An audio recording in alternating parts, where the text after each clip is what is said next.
everybody, this is Brittany. Welcome back to my channel. It's been about 2 weeks since I tapped my maple trees, and I've also tapped a couple more. Unfortunately, those 2 weeks have been full of a roller coaster ride of different temperatures. It's April 1st, but for the last 2 weeks we've had at least 2 snowstorms. We've had freezing rain, we've had deep freezes, and we've had +5-degree weather. And since that +5-degree weather has been rather rare, it does mean that we haven't gotten a ton of sap in the last 2 weeks. Although we did do some reducing last weekend, it was really only about 2.5 gallons of sap, and it gave us kind of like a coffee cup worth of syrup. So this past week, I was a lot more excited to get a couple days where we got a bit more sap, and by this weekend, today's Saturday, we had about 8 gallons of sap sitting in a cooler off the back porch, waiting to be boiled down. So today I have the time to do that, so that's what I'm doing, and I thought I would bring you in and show you my setup that I've got going, and maybe show you a bit how I do it. What I have here is a portable propane burner with a very heavy duty stand that I was able to get at my local Home Depot, and on top of it I just have this big deep pan, stainless steel, that I was able to find on Kijiji, which is a local classified. I definitely encourage looking at your local classified site for any stainless steel pans or pots, because otherwise you can end up paying upwards of $100 just for one pot. So I was able to get 2 of these pots plus 2 stainless steel ladles for about $40. Someone was selling basically equipment from a restaurant kitchen. And the propane burner below was about $70. So not including the propane, which of course will be a somewhat regular cost, the equipment to basically boil down my own sap ran me about $110. Add that to the buckets, bucket tops, and spiles, which ended up costing me a little over $100, maybe $110 or $120. And you can basically be doing your own maple syrup for about $230. So we started early this morning and already reduced about 4 gallons of sap. But instead of taking the sap inside for the next step, I opted to just pour in another 2 gallons of sap, and so we'll reduce that, and then once again it is maybe a quarter of the way down in this pan, we'll add the last 2-gallon bucket.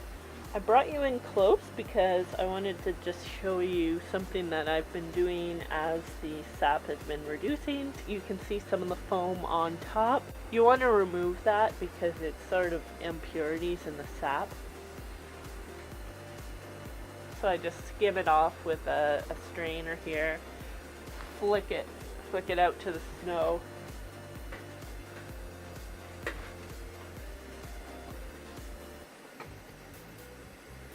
What's really interesting is, although the sap only has a very light golden color in here, as soon as I throw the skimmed foam into the snow, it like automatically turns really golden. So I don't know if it's partly the cooling down that causes it to turn golden.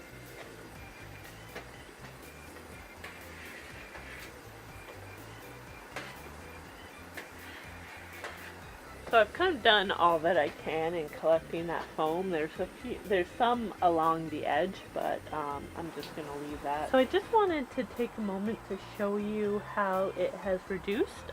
We haven't put the last 2-gallon bucket in, but we're going to probably do that in the next few minutes. You can sort of see at least that it's much lower than it was. I don't know if you can see the level. There's a little mark on the side where the level was. And also, I'm not sure you can see it very well, but the color has really changed. Like it's a light golden.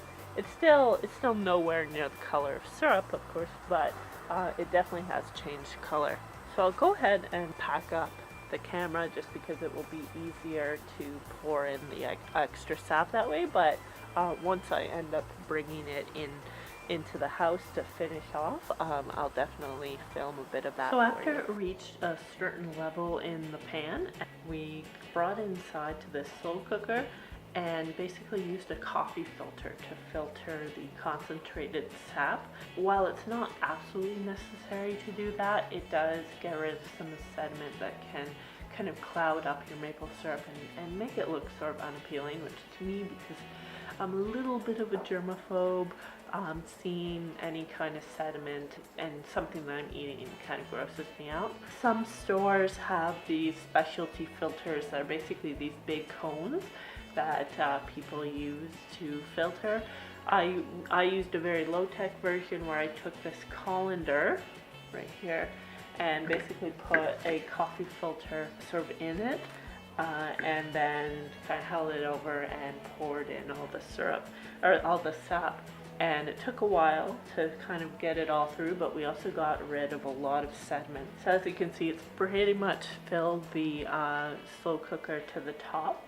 So I have it on high now. When I go to bed, I'll turn it down on low and then just let it simmer throughout the night. And hopefully in the morning, I'll have something a little more concentrated. I probably will have to put it into a pot on the stove and boil it down the rest of the way there.